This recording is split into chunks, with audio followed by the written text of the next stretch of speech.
A origem do Fiat 147, o primeiro veículo produzido pela Fiat no Brasil a partir de 1976.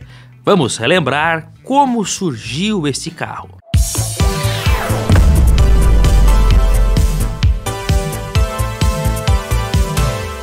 Olá amigos do canal PL, bem-vindos a esse canal que traz literatura automotiva e nostalgia. A série A Origem é a nova série de vídeos que vamos apresentar em nosso canal. Para você que participa ativamente, pode comentar aqui embaixo qual veículo você gostaria de saber a origem, de onde surgiu esse carro, o que levou à criação dele. Comenta aqui embaixo, nós vamos selecionar os melhores veículos e vamos fazer os próximos episódios. É importante que você interaja. A série A Origem vai a fundo para descobrir como surgiu determinados carros. E hoje, Fiat 147. Para falar da origem desse carro, nós temos que também falar da origem da Fiat no Brasil, pois a história de ambos se fundem automaticamente. Na realidade, já haviam especulações da chegada da Fiat no Brasil desde a década de 50, mas os italianos optaram pela criação de uma nova fábrica na Argentina, de onde saiu o primeiro veículo produzido pela Fiat lá em 1960, era o Fiat 600D. Essa escolha talvez tenha sido porque a Fiat já tinha operações por lá desde há muito tempo, mas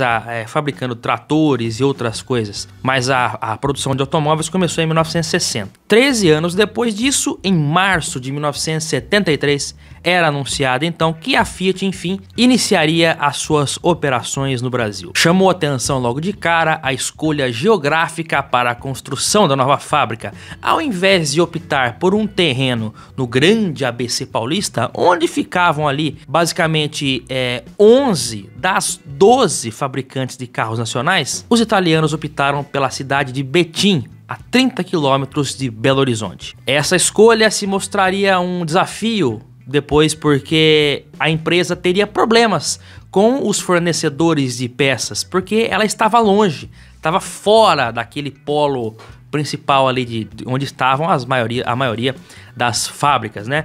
E então isso obrigou a Fiat a sempre, principalmente no início, trabalhar com grandes estoques de peças para não faltar. A escolha pelo estado de Minas Gerais não foi à toa. Os estados do Paraná, como dizia o Alborguete, e o estado de São Paulo ofereceram incentivos fiscais, mas a proposta do governo de Minas foi muito mais atraente. O estado de Minas, além de incentivos, entrou como sócio da empresa com 45% de participação, além também de fornecer toda a infraestrutura, bem como a construção da fábrica, vias de acesso, energia elétrica e tudo que era necessário. O governador mineiro da época, Aureliano Chaves, gostava de dizer, inclusive, que aquela era a primeira sociedade comercial no Brasil entre uma montadora e um estado. Aliás, cabe aqui uma curiosidade. Durante a construção da fábrica, vejam a complexidade do início da operação, porque eles não tinham a fábrica pronta, a fábrica estava em construção, mas eles precisavam desenvolver o novo carro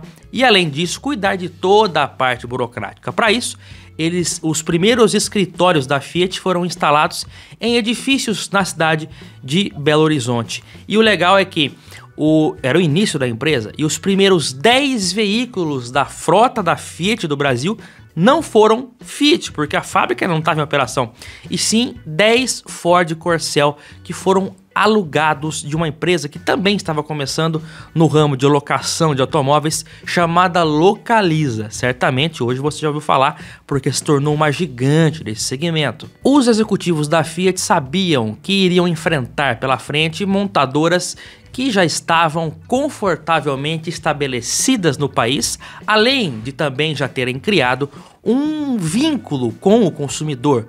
Porque, caso vocês não se lembram, naquele tempo era muito mais intenso essa questão de fidelidade à marca. Ou seja, a pessoa que tinha um Fusca, quando ela trocava, ela pegava outro Fusca. O cidadão que tinha um Opala, geralmente ele pegava outro, ou outro carro da mesma marca. Havia essa questão muito mais do que hoje. Tudo isso teria que ser conquistado do zero pela marca italiana. E para isso, qual veículo produzir? O ponto de partida deste novo carro já estava pronto.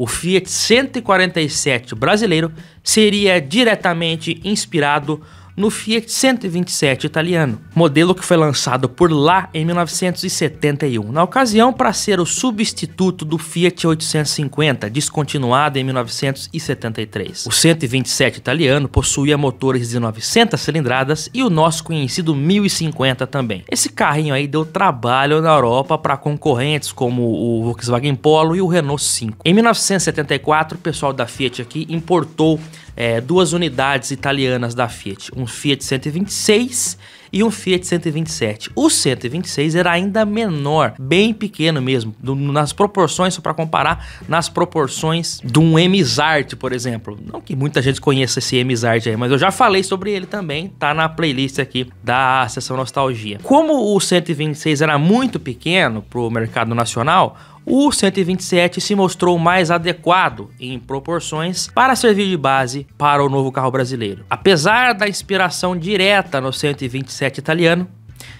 no Brasil de 50 anos atrás, poucos vão lembrar, de fato, como era a malha rodoviária do Brasil naquele tempo. Muitas estradas sem asfalto, lombada, valeta, ladeira, lama, poeira e muitas outras adversidades que não eram comuns na Europa. Todas essas situações levaram os engenheiros da Fiat a chegar a uma conclusão: que o Fiat brasileiro precisava ser mais robusto do que o italiano. Motor, câmbio e suspensão passaram por diversas alterações, bem como também o sistema de vedação da carroceria para evitar a infiltração de poeira. Um problema muito comum aqui naquela época, que lá também não fazia muito parte da realidade deles. Nos próprios relatos da época, o Fiat 127 não sobreviveria ao Brasil. Às 11h20 da manhã do dia 9 de julho de 1976, a sirene acionada então pelo presidente da República, Ernesto Geisel, ecoava pela fábrica da Fiat recém-inaugurada sob aplausos de mais de 1.500 convidados, onde apenas 3 anos antes havia só um terreno vazio. Logo na inauguração,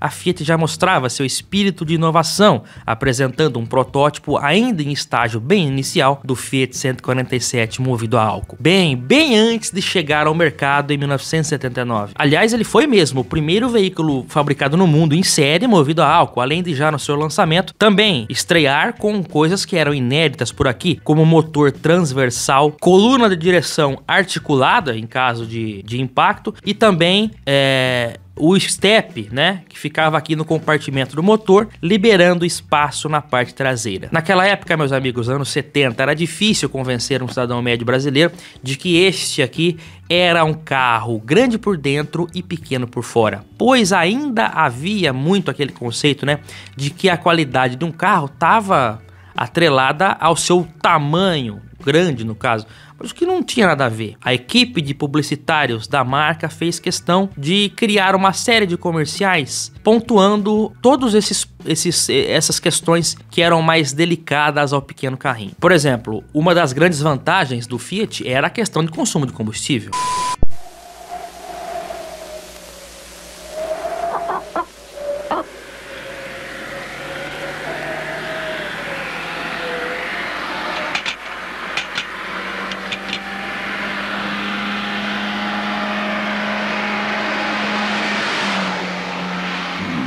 Fiat 147. Chegou o carro mais econômico do Brasil.